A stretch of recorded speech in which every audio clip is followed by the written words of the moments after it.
Adora? What are you doing up so late? Oh, looking at the stars. They really are pretty. But I can see something else is the matter. Oh, your mother does not like your Valentine. Listen, Adora. Long ago I had the privilege to talk to a centaur. Was actually in the same place romantically as you are. He told me a story, which I will tell to you now. Father! This is not a matter of adolescent infatuation. I am in love with her, Iskander argued, his cheeks now red with defiance.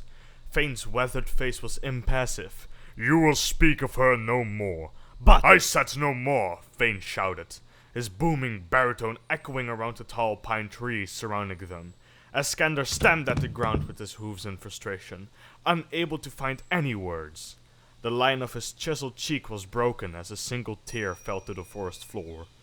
Son, said Fane, his tone now warmer, despite the way you feel, this is a human we are discussing, and any interaction between centaur and human is quite frankly, basely unnatural. He took a step towards Iskander and placed a clasped hand on his shoulder. You will forget her in time. Iskander broke away from his father's grip, whipping his tail in frustration. No, father, I won't, he said honestly, turning his back on Fane to conceal his tears. I haven't just been gazing upon her from afar and yearning for her in secret. I go to her every day. I meet her in the safe shade of the windmill, by the southern stream, where we are hidden from his cruel father's sight. Her father is no more cruel than I, son, Fane interrupted. He is trying to protect his daughter, and I must do the same for you. Protect me from what? Iskander yelled in expiration, facing Fane once more. From her! From human influence. Humans are hideous, untrustworthy beings. They are innately disloyal and incapable of honesty. Their senses are dual, their bodies half-formed and ungainly. They are nothing more than an evolutionary error, Fane spat. Just what do you see in this girl? Is it her two pitiful legs that you like? Do you enjoy watching her hobble around on them? Is it the misshapen and altogether useless hands on the end of her legs that intrigue you? Father! Iskander tried to interject. Fane barreled on as if he hadn't heard his son at all. I have seen this girl down by the windmill. Her emaciated frame disgusts me. She has not a single muscle on her body. Her weak arms wouldn't be able to string even the most supple of bows. Do you know that her bones would snap if she were to fall? He raised his eyebrows in question. When he received no response, he continued his diatribe. It couldn't be her strange pointed nose that you like, or her tiny unseeing eyes that have caused you to feel this way. Humans are just different to us, father. You're being cruel, Iskander protested.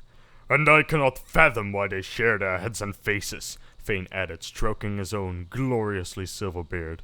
Even the women sever their locks. It's dismemberment if you ask me. And the fact that they conceal their bodies under cloth and leather proves that even they are ashamed of their own form. Father, enough! Iskander stepped towards Fane, so that their chests almost touched. He stared down into his father's grey eyes, challenging him to continue. Even though Fane was the patriarch of the herd, Iskander was far stronger than any of the other centaurs, and the last thing Fane wanted was to provoke physical combat. Fane stood in silence. He took 2 paces back from his son and listened begrudgingly. I know the humans seem odd to you, Iskander began sincerely, but I think they are oddly beautiful. They are imperfect and unusual. You may think them ludicrous and ugly, half-formed even. But have you not considered how deformed and grotesque we must seem to them, father?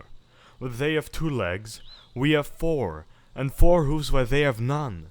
We are vastly different creatures. But when I am by the windmill with my human, I see beyond her strange body and all of her flaws.